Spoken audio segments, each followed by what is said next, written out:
Hacemos esta parte. La diferencia posicionada de craniosynostosis por el apoyo de las verdaderas craniosynostosis, las deformidades, la relación que existe entre el cráneo y la parte facial, y en general el volumen siempre es el mismo a pesar de la simetría y lo que es sagital coronal en porcentajes de presentación y la fisiopatología. Aquí hablamos un poquito de lo que es el origen del mesodermo, que es la parte principal del origen de las estructuras del cerebro. Esta se divide en endomeninge y ectomeninge. Endomeninge va a dar origen ¿a qué? A la aracnoides, lo que está pegado al cerebro. Y la ectomeninge va a dar origen a la dura madre y a los huesos de la carótida. También tenemos la división de lo que es la división de la cara y lo que es el cráneo. Tenemos en esto el viscerocráneo, que va a dar origen a los huesos de la cara, y el neurocráneo, que se divide en controcráneo y neurocráneo membranoso. El endocráneo va a dar origen ¿dónde? A la base del cerebro, mientras que el neurocráneo membranoso va a dar origen a la calota. Entonces, esa es la división. Entonces, habla primero algunos que la deformidad empieza en la base del cerebro para dar deformidad a la cabeza. Y algunos dicen no, empieza en las suturas, en la cabeza, para dar deformidad en la base del cráneo. De cualquier manera, nosotros sabemos que hay deformidades, y esto es un paciente recién nacido normal, que tiene la cabeza medio ovalada, pero esto se va corrigiendo en los días. ¿Por qué? Porque las suturas en la dura madre están pegadas, y cuando nace para el canal del parto, estos se cabalgan para que después se extiendan otra vez. No provocan sangrado, nada de eso es una de sus características. Alguna vez sí vemos hematomas, cefalomatomas, pero en general no. Entonces, esta Wellbrook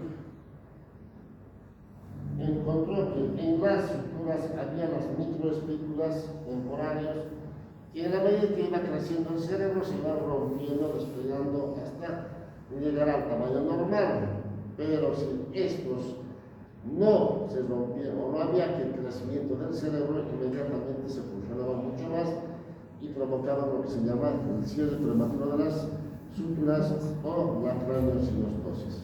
Entonces, un ejemplo de esto, hablamos de lo que son las hidrocefalias, donde vaciamos los ventrículos, la cabecita se empieza a cabalgar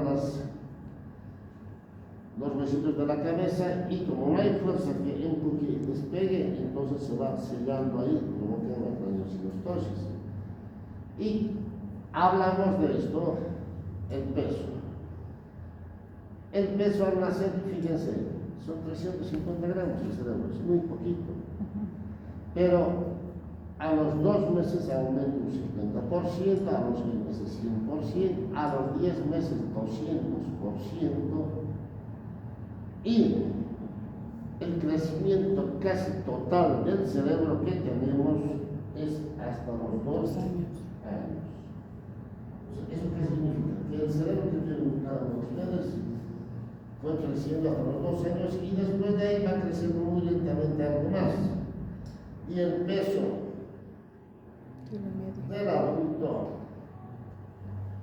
es 1450 gramos, más o menos un promedio, pongámosle un kilo y medio. Es el cerebro normal del cerebro en una persona adulta. Entonces, hablamos de las clasificaciones de las dos verdaderas y de las secundarias. Las verdaderas, ¿no es cierto?, son aquellas que se van a presentar solo en las suturas, mientras que las secundarias van a estar siempre a la mano de alguna malformación compleja, alguna enfermedad sistémica, derivación por hidrocefalia, episodios hipóxico-isquémicos. Estas son las que van a provocar craniosynostosis secundarias, porque son secundarios a este tipo de patologías. Y hablamos de las transistosis simples o verdaderas. Hablamos de la escafocefalia, es un cierre prematuro de la sutura sagital. La plagiocefalia anterior es sutural del cierre de la sutura coronal de un solo lado. La trigonocefalia es esta, la trigonocefalia. Cierre prematuro de la sutura metópica, y la plagiocefalia posterior es la parte posterior. A veces se cierran dos suturas o más. Esas son las variables, dos suturas las compuestas, como el ejemplo de la braquiocefalia. Cuando hablamos de la plagiocefalia posterior, hablamos de qué? El aplastamiento de la parte occipital, y hay una prominencia en la parte frontal del mismo lado, como que se aplasta acá, pero crece para este lado. Y como desplaza todo, las orejitas muchas veces están un poquito más adelante. ¿Y qué es lo que llama la atención a la familia, a los parientes? Llama la atención la deformidad de la parte frontal, no la parte occipital. Dice, mira, está muy grande este lado, si no se fijan en la parte posterior. Pero los médicos, nosotros tenemos que revisar toda la cabeza. Dentro de eso encontramos esto que es posicionado. Entonces,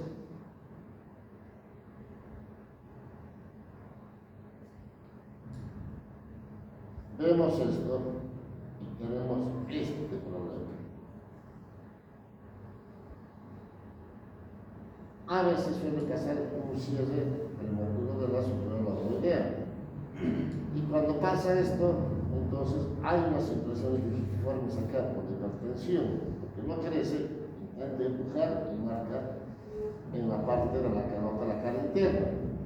Y recuerden ustedes que la relación entre un hombre y una mujer es relación de 3 a 1, o sea, la cabecita de el varón es mucho más grande que el de la mujer. Y nosotros vemos esto. Es una plagiocefalia posterior, fíjense la frente, simétrico. Y acá tenemos la simetría, esta es su tomografía, tenemos acá, esta es vista posterior.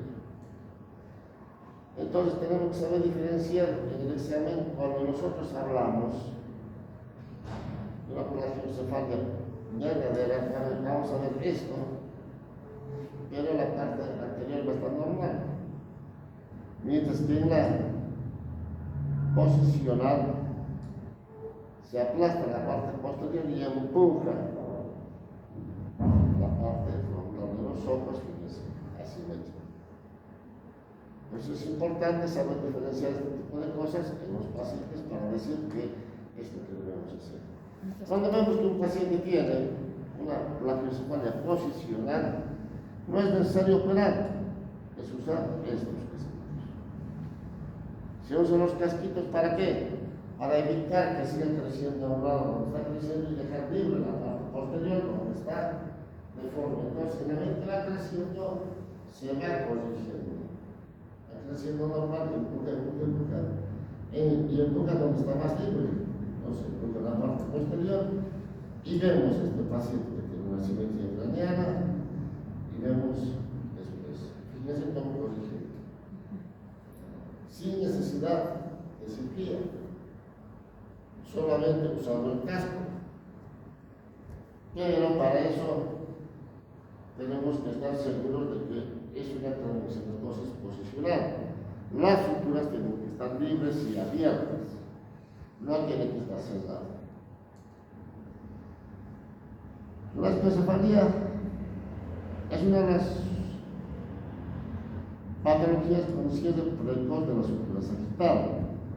Se presenta más de un 60%, toma la forma dólico-céfalo, una prolongación antero-posterior, y el diagnóstico tiene que ser precoz y el tratamiento también precoz.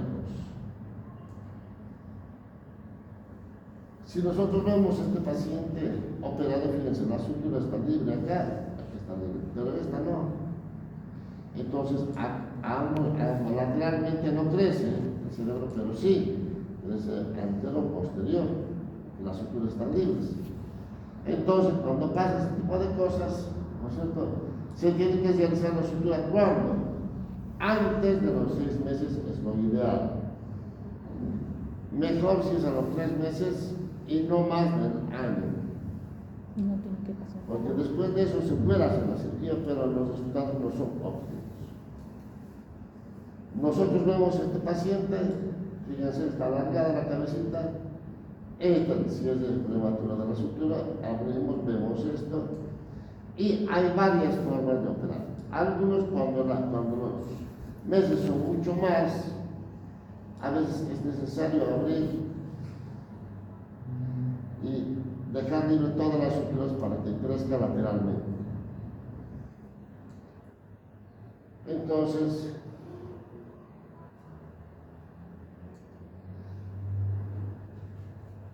cuando existe una de estas patologías, en general la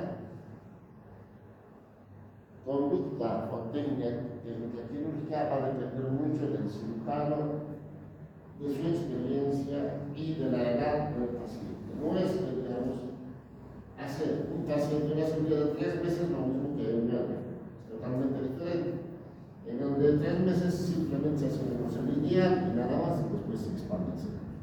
Mientras que si tiene un año, tenemos que desinsertar las suturas anteroposteriores. ¿Para qué? Para dejar libre esto y se pueda expandir. Es una técnica que tenemos que rebatir todo el cuero cabelludo para exponer todo esto. Este es el paciente de 4 años. Sacamos la sutura y algunos autores dicen que sí, tenemos que devolver el hueso defectuoso. ¿Para qué? Para proteger el seno longitudinal. Entonces se saca, se desprende y se deja pegado para que, ¿cierto?, quede protegido el seno. Normalmente la gran mayoría sacan esto. Yo particularmente lo elimino y dejo libre que se rellene. A veces se deja así y a veces se fractura de esta manera para dejar libre el crecimiento del cerebro. Entonces, fíjense ustedes las técnicas que se deben usar. No es la misma, pero los resultados siempre tienen que ser para mejorar la simetría craneal. La trigonocefalia es la ciencia de prematuro de la sutura coronal, metópica, y se llama craneoenquilla porque tiene la forma de la parte anterior de un barco, es relativamente poco frecuente. Este es el paciente, esta es su tomografía y esta es su reconstrucción. Entonces, ¿qué es lo que hacemos en estos tipos de pacientes? Tenemos que solucionar esta punta que está saliendo. Tenemos que hacer evitar que el paciente tenga un hipertelorismo, evitar que los ejes de la órbita se modifiquen para no tener problemas en la visión, y lo que se tiene que hacer es sacar la parte frontal bilateral, cortar en el medio, transponer de un lado para el otro, ¿no?, y sacar el remoto. Esto que está cerrado se tiene que ampliar, abrir a los costados, y seguramente va a quedar el pedazo que va a faltar, que se pone un injerto acá. Un injerto óseo, que esto va a quedar así, entonces la parte frontal va a quedar un poquito amplia, separada, casi en el eje normal, y se vuelve a colocar los huesitos para que vaya creciendo. Entonces, con eso evitamos alteración del eje de las órbitas. Va a haber lo que se llama evitar el hipertelorismo, ¿no es cierto? Y obviamente estéticamente vamos a mejorar la cabeza del paciente. Esta es la plagiocefalia anterior, la sutura abierta, la metópica abierta a este lado, y este lado está cerrado. Entonces, en esto hablan de una forma deformacional que se debe al trauma del parto cuando nace, compensadora a la plagiocefalia posterior y el sinostosis, el cierre prematuro de la corona. Esta es la verdadera. El paciente con Cochabamba, fíjense la carita, cómo se desvía la nariz, cómo se desvía el ojito, y este es el cráneo. Fíjense el eje de las órbitas. Es importante tomar en cuenta todo eso porque cuando no tomamos en cuenta esto, se va corrigiendo la órbita con los meses y es un problema corregir posteriormente. Por eso, cuanto más antes, mejor. Tenemos este paciente, fíjense, la parte frontal más adelante, esta no, la parte posterior normal. Hacemos la foto, vemos esta es su foto, este es otro tipo de paciente, lo mismo, ¿no es cierto? Entonces, ¿qué es lo que queremos hacer?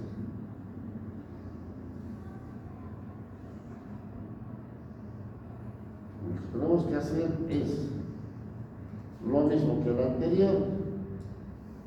Se hace la cirugía, ¿no es cierto? Remodelar la parte anterior.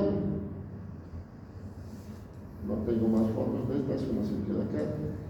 Se debate lo mismo en la parte de la mitad anterior, se observa, se desprende y nuevamente se adelanta la órbita para corregir que esté simétrico con el otro lado. Una vez simétrico, los huesitos igual se parten y se va cambiando de posición y dejando que se cierre. Cuando terminamos, termina así, fíjense, simétrico. Esta es la posición final después de la cirugía. Entonces, con eso evitamos que se altere el eje de la órbita, se altere la base del cráneo y el paciente, digamos, posteriormente anda bien. Uno siempre tiene que hacer controles. Algunas veces puede fallar.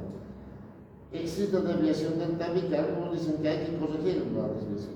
Yo en mi experiencia no los hice porque siempre los operé temprano y con el crecimiento fueron corrigiendo. Tenemos otras, las que son secundarias, apolicitemia vera, talasemia, son patologías hematológicas. No tengo experiencia para ver esto, pero está descrito. Las enfermedades metabólicas, la desnutrición sí, que los pacientes nutridos, falta de crecimiento del cerebro, el raquitismo, tenemos el hipertiroidismo pediátrico y tenemos cierres de las suturas por tratamiento de las hidrocefálicas. Algunas veces tenemos las malformaciones cerebrales complejas como la oligoencefalia y las microcefalias secundarias a qué? A episodios hipóxico-isquémicos del recién nacido. Eso es cuando el paciente nace un garbajo, no llora al nacer, inmediatamente no se animan y no lloran y tardan en se animarlo y después decir llorar. Bueno, esos pacientes cuando nacen con sufrimiento fetal o pacientes prematuros con inmadurez cerebral, inmadurez pulmonar que necesitan atención. Todos esos pueden provocar una microcefalia porque el cerebro no crece. Si el cerebro no crece, la calota no crece. Entonces, ¿no es cierto? Tenemos a las holocoencefalias, las encefalias, todos estos van a provocar alteraciones en las suturas. La ventraloclasia en la migración cerebral también existen este tipo de cosas, falta de desarrollo del cerebro por episodios isquémicos, hipóxico-isquémicos, y obviamente la falta del impulso para el crecimiento de la calota va a depender mucho del cerebro. Y todo eso condiciona ¿qué? El cierre prematuro de las suturas. Pues fíjense ustedes que no solamente las enfermedades del cráneo son propias del cráneo, también existen patologías que van a condicionar a que el paciente tenga alteración en el desarrollo de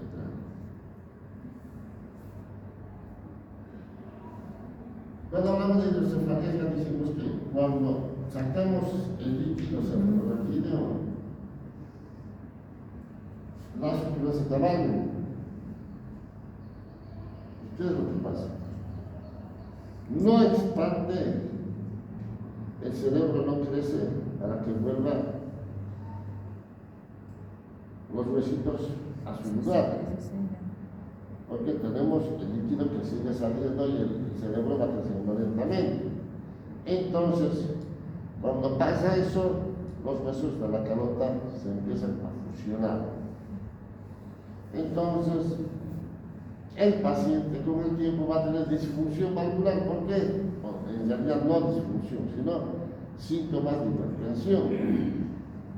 Tiene la válvula, el cerebro crece, no puede expandir porque está cerrado y provoca cefaleas, náuseas, vómitos, ¿no es cierto?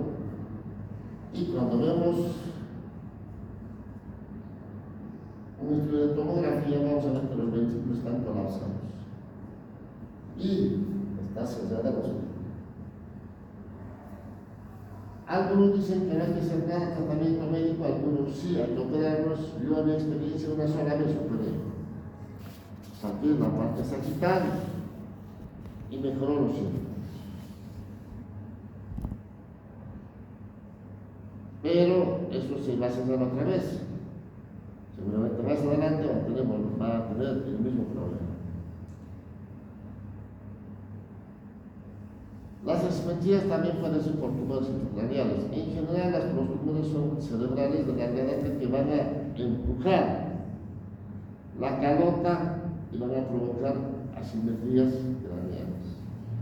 Los quistes aracnoideos, en general, cuando ubican sobre la parte frontal o temporal o parietal, van a deformar porque los quistes aracnoideos de nacimiento son como unas cápsulas que ingresan el líquido pero no salen. Entonces, en vez de van creciendo, y van deformando.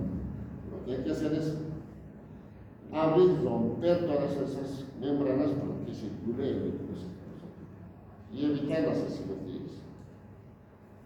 La displasia fibrosa es un crecimiento anormal de la parte frontal de la ala de sphenoides y la órbita. Esto en general se presenta poco a poco, muy lentamente, y se hace muy manifiesto en la edad adulta, ¿no es cierto? Pero hay deformidad de la parte fronto-orbital. Secundarios a trauma, sí. Algunos pacientes que tienen cefalomas postparto y no terminan de reabsorberse la sangre y esto se calcifica con el tiempo y eso va a provocar deformidades. Entonces, lo bueno es que estas calcificaciones nunca toman las suturas, siempre están por fuera de las suturas, pero provocan asimetrías. Otro es las fracturas expandidas. En general, esto pasa porque se desgarra la membrana, si queremos, o la capa externa de la dura madre, la interna no. El cerebro sigue creciendo y va latiendo y va empujando. Pues no permite que la fractura que está por encima se cierre. Pues va más bien empujando y se va abriendo. A eso se llama fracturas expandidas, porque falta, ¿no es cierto?, de cierre por ruptura de la dura madre en su capa externa. Secundaria de episodios hipóxicos en general,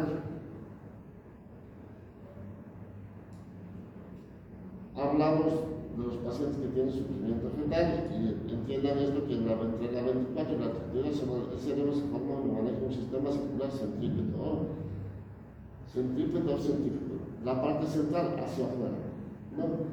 Con estas estructuras vasculares histológicamente más parecidas a las venas de comunicación periventricular, al igual que los precursores neurales. Esto es parte embriológica donde hablamos de la formación de la irrigación cerebral, porque va creciendo, tiene al principio una forma de irrigación y después cuando terminan de desarrollar tiene otra, ¿no es cierto?, para entender eso. Entonces, Fíjense, cuando hay hipóxitos isquémicos, el nacimiento, ¿no es cierto?, de inmadurez pulmonar puede provocar alteraciones respiratorias graves provocando tóxicos isquémicos. La hipertensión venosa por ruptura de estructuras venosas también puede provocar. El daño permanente del desarrollo del cerebro para impulsar la expansión de la calota provoca también esto. Y obviamente va a provocar ¿qué cosa? Cierre prematuro de las suturas. Eso, las micro. Fíjense ustedes que todo esto, un paciente que tiene inmadurez pulmonar, prematuro o simplemente nace con apnea bajo con sufrimiento. Se ha establecido que existe implicancia genética en alguna de las sinostosis, porque la gran mayoría lo que están relacionados a un único defecto genético. Es el factor de crecimiento fibroblástico. Que son los polipéptidos que influyen en la actividad celular al unirse a los receptores de los factores de crecimiento fibroblástico. Entonces, ¿no es cierto?, existen por un momento estudiados, ¿no es cierto?, este factor, ¿no?, gracias con el locio de la codificación genética ubicada ¿dónde? En los cromosomas 8p, 10q, 4p y 5q. Entonces, antes llaman factores de, ¿no es cierto?, de crecimiento fibroblástico 1, 2, 3 y 4.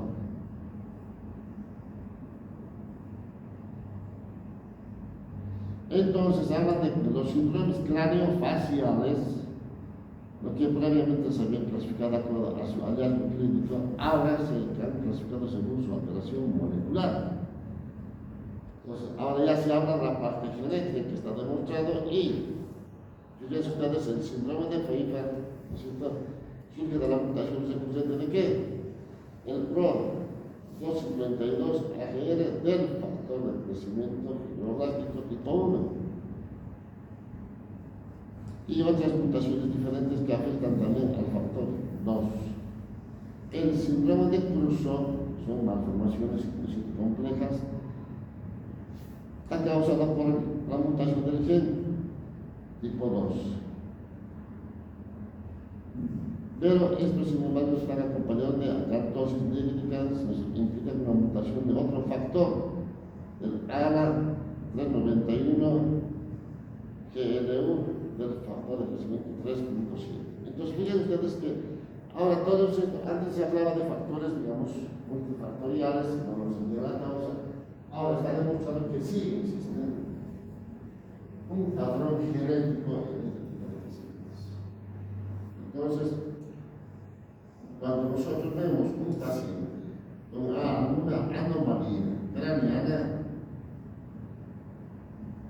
lo primero que tenemos que ver si es posicional o no, ver si las suturas están permeables o no. Y después de eso, si son especialistas, van a poder tratarlos. Y si no, mejor derivarlo al especialista que sabe y maneja este tipo de cosas.